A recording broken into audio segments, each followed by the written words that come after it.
Hello, my name is Eric and I'm doing another one of my photography vlogs called One Body, One Lens, One Roll, One Day. Compact cameras count because you just have the one lens that's there, and I'm about ready to lose my hat because there's a nice old breeze. Today's camera is the Pentax IQZoom 160. It is one of the longest zoom pocket cameras that are out there. I think Olympus had some to 140, Nikon had some up that were up there, Fuji had some that were up there. Back in the late 90s, even mid 90s, there was a race to see how big of a zoom lens you could get. The nice thing is you got the big zoom. The problem is that these lenses needed a lot more light as you zoomed out. Typically they started off decently, like maybe a f3.5 or f4, but as you zoomed out they really dropped off to f7, f8, or even f9. I'd have to look the specs specifically on this one. Now also with the bigger zooms, physically they became a little thicker, so maybe they weren't quite so pocketable unless you had like a jacket pocket or sweater pocket or something like that. So they were still compact, just wouldn't fit in pockets as easy. But this is the IQZoom 160, and because of the longer zoom, I'm going to drop in a fresh roll of Fuji 400. Fresh stock. I bought this a couple days ago, so I should get some very reasonable, consistent results as opposed to some of the expired stuff that I've shot. I still have plenty more expired stuff, so I'll eventually be getting to that.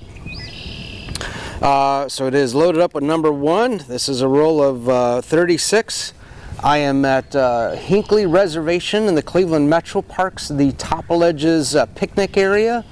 It is a rather nice, let's say mid-60s March morning. And a little breezy, so hopefully I don't lose my hat. Alright, I'm going to go see what I can get some cool results on. I got some nice clouds, I got some lone trees. I could go back to where the ledges were when I did the Canon Owl one a couple episodes ago. That's a big reason why I came back here, is because the fact that I missed focus on some of the video. So hopefully this is much better. You learn when you do these episodes. You get things you got to watch out for, and then go from there. All right, I'm going to take some shots right where I'm at, and then I'm going to go. There's a couple of nice paths I'm going to go walk around. All right, let me see what I can get.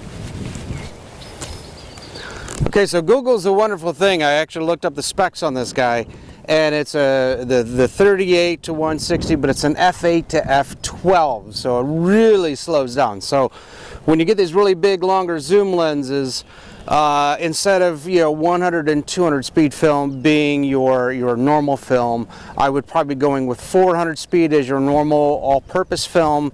And if it starts to get a little overcast, or you're going to try to do some low light stuff, maybe some 800 speed film, or if you like black and white, you could try some 3200. All right, I'll tell you a couple other cool things about the camera, but I'm going to go take some photos. I'll be right back.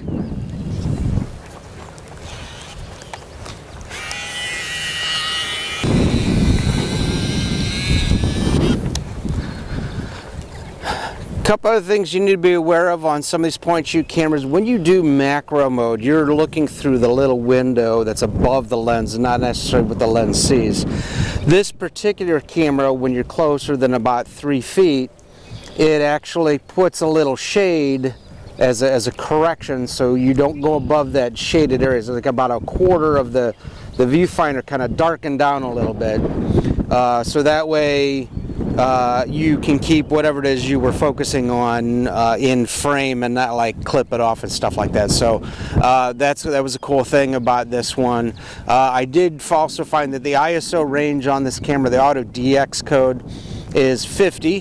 There was some 50 speed films back in the 90s. Active 50 had a really nice super saturation.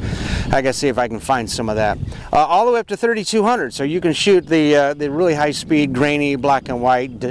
Ilford Delta's got some, and Kodak TMZ, I think, is their 3200.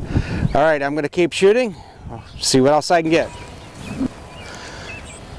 Bunch of little birds in the trees. However, because of all the branches and stuff, I think I'm going to probably getting the branch in front of them instead of the bird itself. A couple of these cameras, this one included, has what's called spot autofocus. So it takes usually a 5-beam autofocus. This one has 5-point autofocus.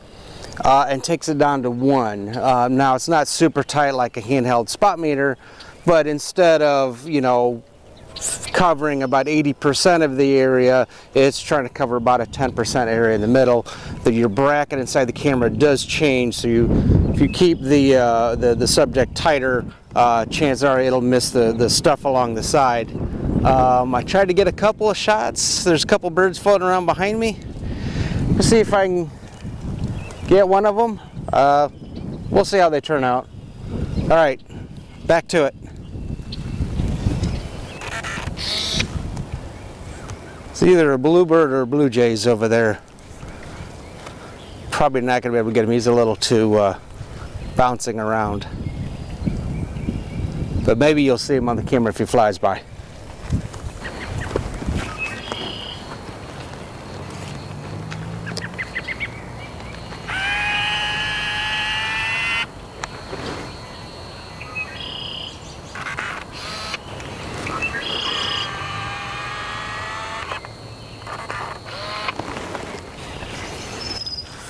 So just to let you know a little bit of my photographic history, I've had a pocket camera since I was like 12, but my first real oomph into photography was I took a photo class to help finish up my first degree, and I borrowed a friend's Pentax IQZoom, and probably about 3-4 weeks into that class, I got a Minolta X9, which is also kind of a manual SLR type camera, for I think it was either my birthday or Christmas, something like that. So I had that, used it a lot. I mean, it was an excellent camera.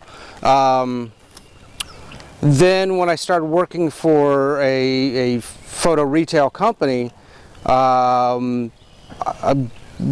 back in about 1994, that's when the Nikon N70 came out, and I did an episode 1 or 2 ago about me doing an infrared film through that, which I screwed up, my fault. I'll do another infrared later. But that was my first camera I ever bought myself. Did that for about 10 years, and then I had collected recollected some Pentax gear because I liked doing that. Had my Nikon gear, and then by 2004, when digital really first started becoming affordable to most people, this is the era of the Nikon D100, a 6 meg DSLR camera, running about 1500, and then the weirdly named Pentax IST-D, the original one, about the same camera, about the same specs. And I was doing a bunch of animal rescue events at that point in time. And then Pentax introduced some new firmware which gave you ability to tether shoot. This is way before Wi-Fi. This is way before a lot of the other cameras could tether shoot unless you were spending lots of money on a digital medium format like Phase or Leaf or something like that.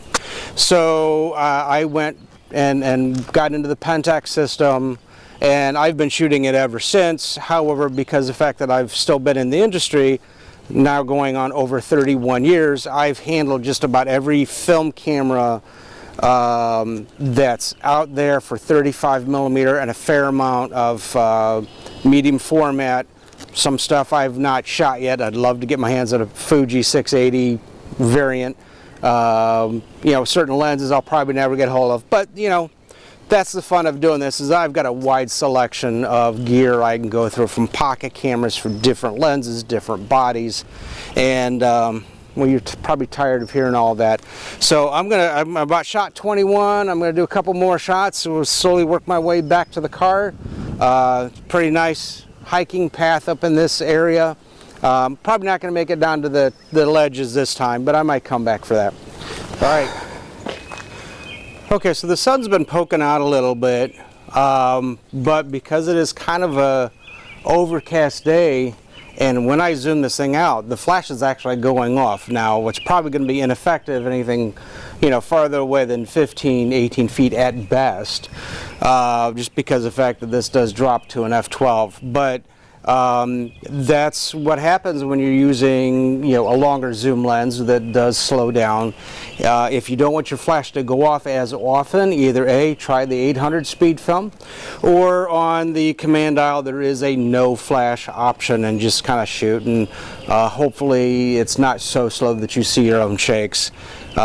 If I see some, hey, I'll post it. I try to post about, you know, 8 to 10 photos of a roll. A lot of it's just the same stuff because I, you know, try with flash, without flash, and stuff like that. All right, I got about maybe 3 or 4 more shots left. I'm going to finish this up in the picnic area again, right where I started, and then I'll post the photos. So if you like the results, if you like the camera, feel free to like the video, share the video. Comment on the video, your own experiences with a long zoom pocket camera. If you do your own challenge or your own vlog, tag me in it. I'd love to see what other people are doing with it. I see TikToks all the time, says, hey, this camera, this film, here's your results. Very shortened version, but same thing as what I'm doing.